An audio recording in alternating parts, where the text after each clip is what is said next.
So glad you could find the time to do this, Mr. Wake. Nowhere to run now, Dan Brown. You back away from me. Don't hurt. Whoa. Everyone calm down. Put the gun down. We're all friends here, right? Cool your jets, Nightingale. We got him. Judas Priest! What the hell's the matter with you? There's a civilian in there.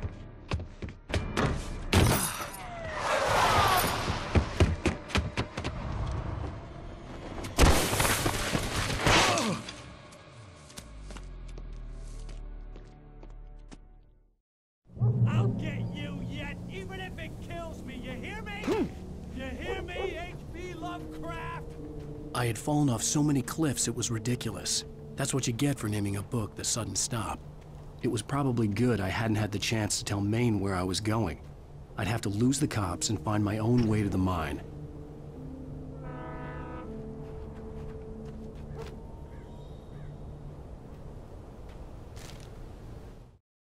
Nightingale stared through the broken studio window into the dark woods.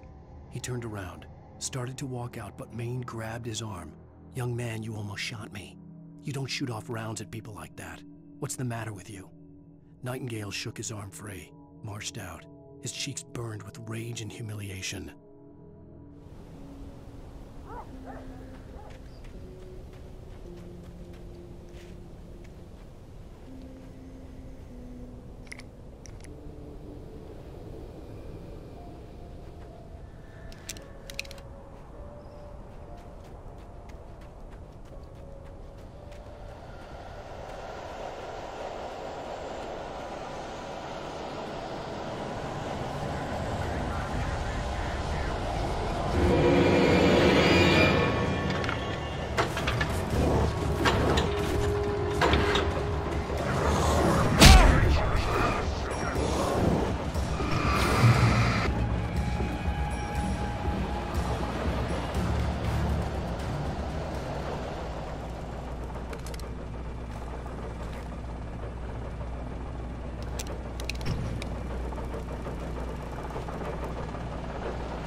There was no sensible reason for the power company work lights to be here. It was almost as if they'd been left for someone like me to use.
Sarah trusted her gut, and her gut said Agent Nightingale was an asshole.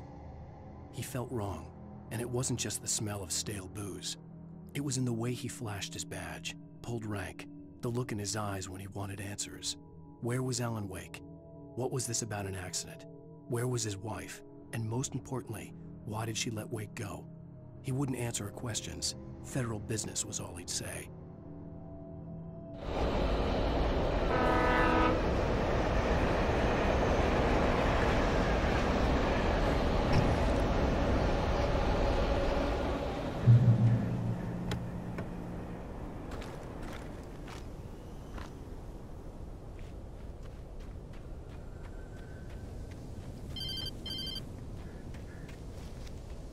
Hello? The most stubborn man I've ever met. Alice? Alice? Alan, I'm so afraid. It keeps me in the dark. Please help me. I look at you, Alan, and it's not you. Something else. Looking out from behind your eyes. Alice, I'm here. I'm so alone here. It's all gonna go to hell. You need to be careful. Cooperate. The connection had been terrible, but that wasn't the only thing that hadn't been right with the call. She sounded wrong somehow, but she had called me. The pipe wrenched itself loose from the bridge's steel framework. Wrapped in darkness, it floated in midair, twitching. For a moment, I didn't understand what I was looking at. The heavy object lurched at me with impossible force. I threw myself out of the way, but just barely. When I turned my flashlight on it, it shook in a dark rage before it flew at me again.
I could see a railway bridge up ahead, and a warehouse of some sort on the opposite shore. I hoped I could find a car from there.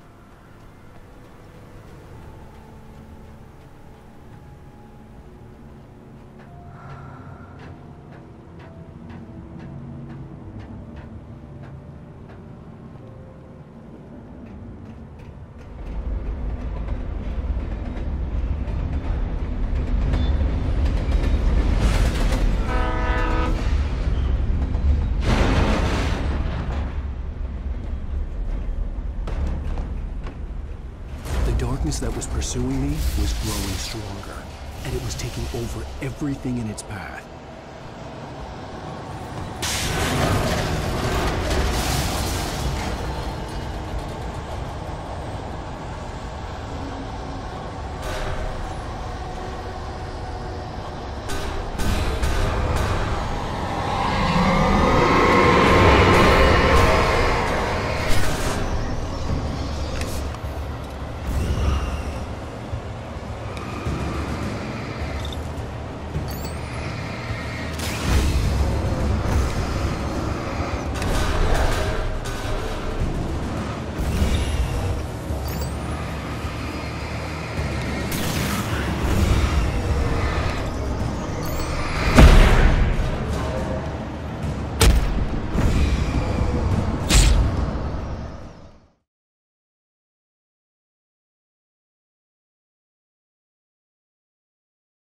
Sure, I hoped I could find a car from there.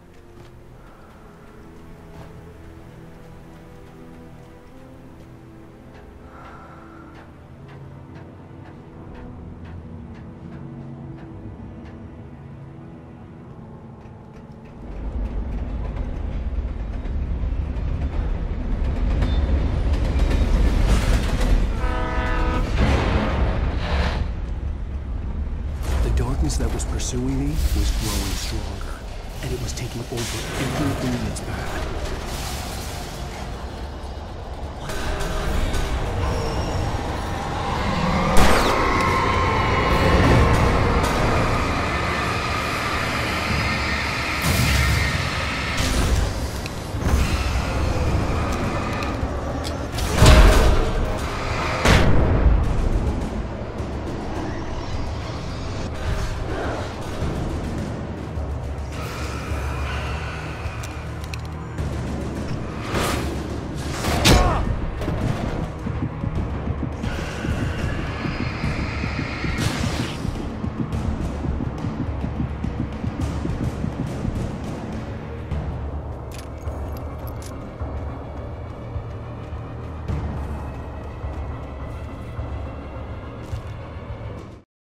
I slammed the door shut right in his smug face.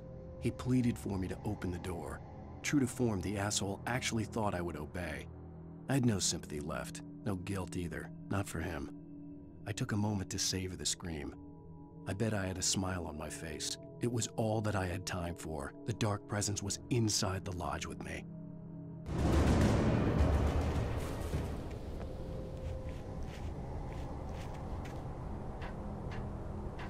As a teenager, just starting to get interested in writing, Stephen King had been a source of inspiration to me. I thought about all the inanimate objects that had come to life in his books. No one is safe in a good horror story, certainly not the protagonist. That's what makes them fun. This was anything but. The darkness could possess anything, and it was getting closer.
existence for granted, unaware that they are merely a thin veneer of desperate self-delusion, covering a vast cosmos of madness and horror.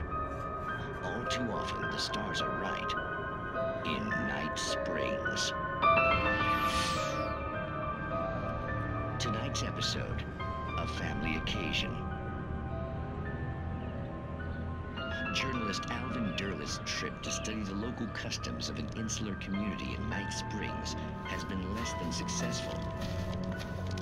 Until tonight. Well, I'm glad you changed your minds about this. Ancient customs, local mythology. My editor loves this kind of stuff. Well, Mr. Derleth, we don't want to feel like we're on exhibition. But you have demonstrated the seriousness of your intent. Oh, I am serious. Really, just do your thing. I'll stay out of your way and observe.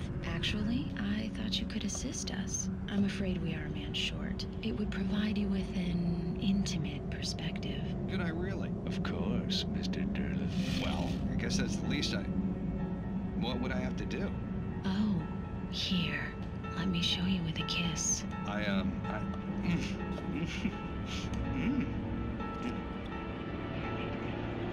What did you...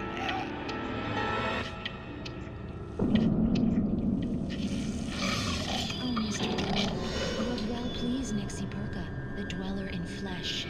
Your body shall host his 1,000 young, and all shall be glory.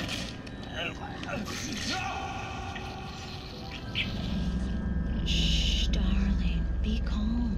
Shh. Alvin Derleth learned a harsh lesson. If you go looking for mythology, it may come looking for you. And such quests always bear fruit. Night Springs.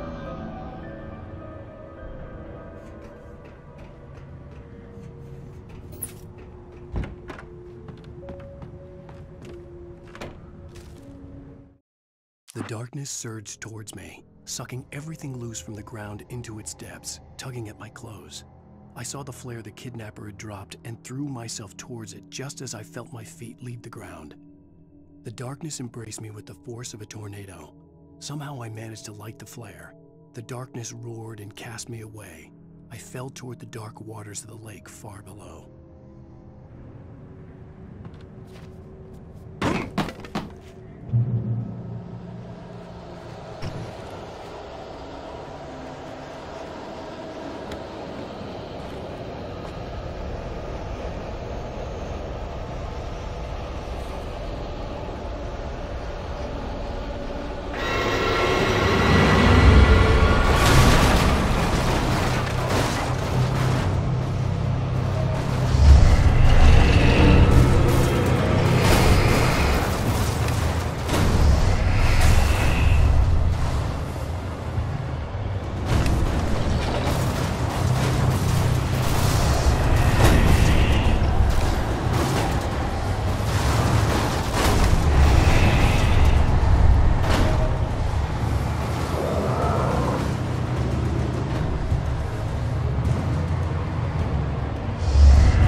never been this glad to see the sunrise.